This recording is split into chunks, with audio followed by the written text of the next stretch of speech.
현재 일본에서는 미국에서 잇따라 터져나오고 있는 한국의 일본 추월 소식에 크나큰 실망감을 드러내고 있습니다. 이는 한국의 국력이 일본을 능가하는 수준을 넘어 전 세계인들의 일상생활에도 엄청난 파급력을 미치고 있다며 미국 매체들의 감탄이 연일 끊이지 않고 있기 때문입니다. 실제로 최근에도 한국의 국력이 일본을 밀어내고 세계 6위에 오른 것뿐만 아니라 한국 문화 또한 마찬가지로 세계 문화를 주도한다고 자평했던 미국마저도 압도할 만큼 성공 가도를 거침없이 질주하고 있다며 미국 매체들이 이를 앞다퉈 특집 보도로 다루고 나서면서 하루가 멀다 하고 경제 위기 소식을 끊임없이 직면하고 있는 일본 정부를 더더욱 아연실색케 하고 있다는 점입니다. 먼저 이와 관련해 지난 9일 일본의 유력 매체인 익사이트 뉴스는 미국 매체가 조사한 바에 따르면 올해 한국의 국력 순위가 일본을 제치고 세계 6위에 오르는 기염을 토했다며 이를 대대적으로 보도하고 나서면서 현재 일본 사회가 발칵 뒤집힌 상황입니다. 이는 최근 미국의 대표적인 잡지 매체로 잘 알려진 US 뉴스가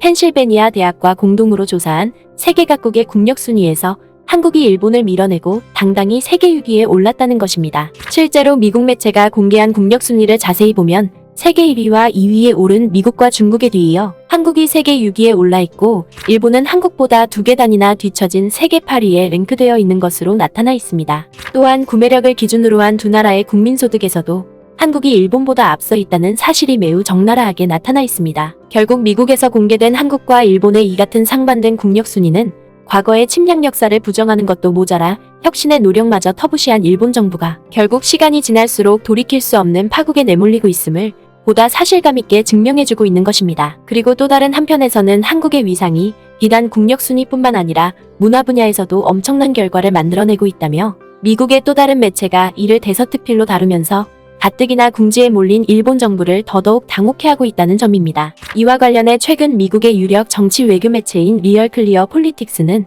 한국 문화가 디지털 시대의 최대 강자로 군림하고 있다며 아낌없이 극찬했습니다. 먼저 이 매체는 거두절미하고 한국에서 제작된 넷플릭스 히트작 오징어 게임이 최근에 있은 에미상 시상식에서 6관왕에 오른 것은 그만큼 지난 몇 년 동안 여러 예술 분야에서 한국 문화가 사상 최대의 성과를 달성하고 있음을 보다 확실하게 대변해준다고 보도했습니다. 하지만 미국 매체는 한국이 전 세계적으로 사상 최고의 순간을 경험하고 있지만 이것이 우연히 찾아왔다고 생각한다면 큰 착각에 불과하다고 지적했습니다. 오히려 한국 문화는 21세기의 문화가 어떻게 소비되는지를 예리하게 이해해왔고 이를 수년 동안 적극적으로 연구함으로써 기었고 오늘날에는 그 누구와도 비견할 수 없는 최대의 정점에 올라섰다는 것입니다. 실제로 오늘날 21세기형 문화 질서를 유일하게 선도하고 있는 한국 문화는 이미 2000년대 초반부터 아시아를 시작으로 본격적인 도약을 준비했고 급기야 2012년부터는 걷잡을 수 없이 전 세계로 퍼져나갔다는 것입니다. 그도 그럴 것이 미국 매체는 당장 K-드라마만 놓고 봤을 때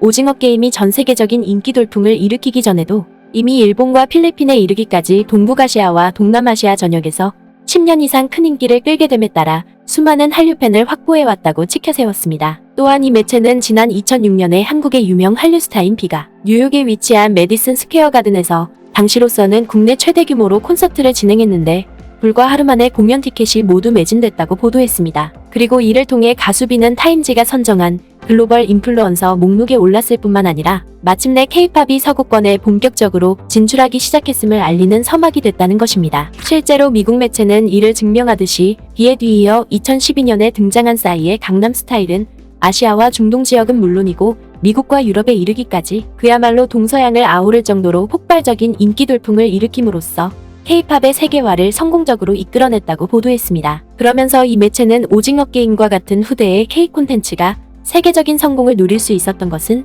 한국의 수많은 팝아티스트들과 배우들이 서구권 기반을 구축하기 위해 끊임없이 노력해왔기 때문이라고 극찬했습니다. 또한 미국 매체인 리얼클리어 폴리틱스는 한국 영화를 비롯해 한국 드라마와 K-팝으로 대표되는 한국 문화는 오늘날 세계적인 대중문화로 자리매김하고 있는 것에 더해 아시아의 예술허브이자 미디어 중심지로 급성장하고 있는데 이는 한국의 엔터테인먼트 기업과 한국 정부가 서로 융화적인 성장 전략을 구축해왔기 때문이라며 아낌없는 찬사를 쏟아냈습니다. 이에 대해 미국 매체는 당장 현재의 상황만 놓고 보자면 다소 그 의미가 퇴색되고 있긴 하지만 과거에 한국 정부는 지원은 하되 개입은 하지 않는다는 원칙 아래 문화 육성 사업을 그 어떤 국가들보다 주도 면밀하게 펼쳐왔다고 극찬했습니다. 하지만 이 매체는 정부가 제 아무리 아낌없는 지원을 펼친다 하더라도 이를 발판으로 삼은 기업들이 제대로 된 성과를 내지 못한다면 그야말로 사상 누각과 다름없는데 유독 한국 기업들만큼은 이를 성공적으로 구현해냈다고 보도했습니다. 이는 디지털 시대에 맞춰 고품질 콘텐츠를 만들고 배포하는 영역에서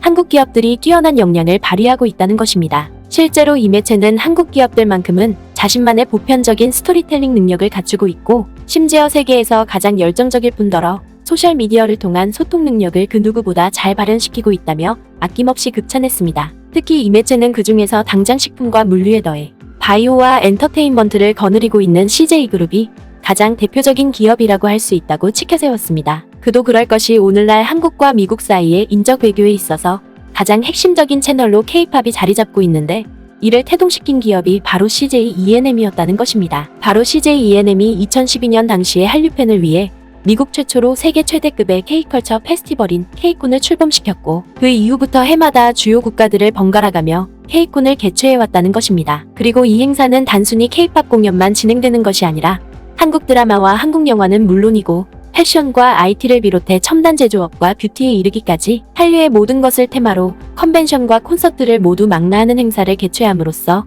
한국 문화를 전 세계 곳곳에 알리는 중요한 행사로 자리매김하고 있다는 것입니다. 특히 이 매체는 그로부터 2년 뒤인 2014년 당시에는 아직까지 서구권에서는 잘 알려지지 않은 7인조 K-팝 그룹이 이 행사에 등장함으로써 마침내 세계적인 명성을 얻기 시작했는데, 이는 다름 아닌 BTS였다고 보도했습니다. 그러면서 미국 매체는 아직까지도 미국의 문화 전문가들 사이에서는 BTS가 미국에서 대성공을 거둔 출발점으로 2014년에 미국에서 있었던 K-콘 페스티벌 공연을 손꼽고 있다고 보도했습니다. 그리고 이 매체는 오늘날 BTS가 세계적인 대성공을 거둘 수 있었던 배경에는 이처럼 한국 기업의 창의적인 기획력이 자리 잡고 있었을 뿐만 아니라 앞서 언급했던 것처럼 소셜미디어라는 디지털 공간을 활용해 전 세계 팬들과 적극적인 소통과 교감을 이뤄냄으로써 결과적으로 세계 각국에 흩어져 있던 아미들이 자국의 방송국과 라디오에 BTS 노래를 소개하는 결과를 만들어냈고, 마침내 이를 통해 순식간에 비틀즈와 비견될 정도로 세계적인 팝 아티스트로 성장할 수 있었다고 극찬했습니다. 뿐만 아니라 이 매체는 K-팝에 뒤이어 한국 영화 또한 마찬가지로 현재 전 세계적으로 엄청난 흥행 돌풍을 일으키고 있는데, 이 역시도 남다른 전략이 자리 잡고 있기 때문이라고 보도했습니다. 실제로 이 매체는 2019년에 CJ 엔터테인먼트를 통해 배급된 봉준호 감독의 기생충 영화만 놓고 보더라도 이를 잘 대변해준다고 보도했습니다. 바로 영화 기생충은 한국어로 촬영되었음에도 불구하고 외국어 영화로는 사상 최초로 아카데미 시상식에서 6개 부문의 후보로 올라 작품상과 감독상 등 4개 부문을 수상했는데, 이는 현재 전 세계 모든 국가에서 똑같이 겪고 있는 빈부격차를 시기적절하게 다룸으로써 전 세계인들로부터 큰 공감을 이끌어냈다는 것입니다. 그러면서 미국 매체인 리얼클리어 폴리틱스는 한국 감독의 남다른 스토리텔링 능력을 인정한 넷플릭스가 오징어 게임을 비롯한 다양한 한국 작품을 선보여 세계적인 인기 돌풍을 일으킨 것은 바로 일회성 성공이 아니라 한국 문화만의 특별한 교감 능력이 발휘되었기 때문이라고 치켜세웠습니다. 이는 달리 말해서 한국 문화가 그저 예상치 못하게 순간의 행운을 거머쥔 것이 아니라 지난 수십 년 동안 세계 진출을 위해 끊임없이 도전하고 혁신함으로써 이러한 대성공을 달성할 수 있었다는 것입니다. 그 결과 한국의 문화력은 지속되도록 구축되었다. 결국 그것은 4,000년 동안 만들어졌다는 뜻이다. 이렇듯 한국 문화에 대해 아낌없는 극찬을 쏟고 나선 미국 매체의 이러한 보도는 외세의 침략과 부당한 간섭에도 굴하지 않고 수천 년에 걸쳐 자주적인 문화 발전을 이어왔던 한국 국민들의 저력이 마침내 오늘날에 이르러서는 전 세계를 휩쓸 정도로 거대한 위용을 갖추고 있음을 보다 사실감 있게 대변해주고 있는 것입니다.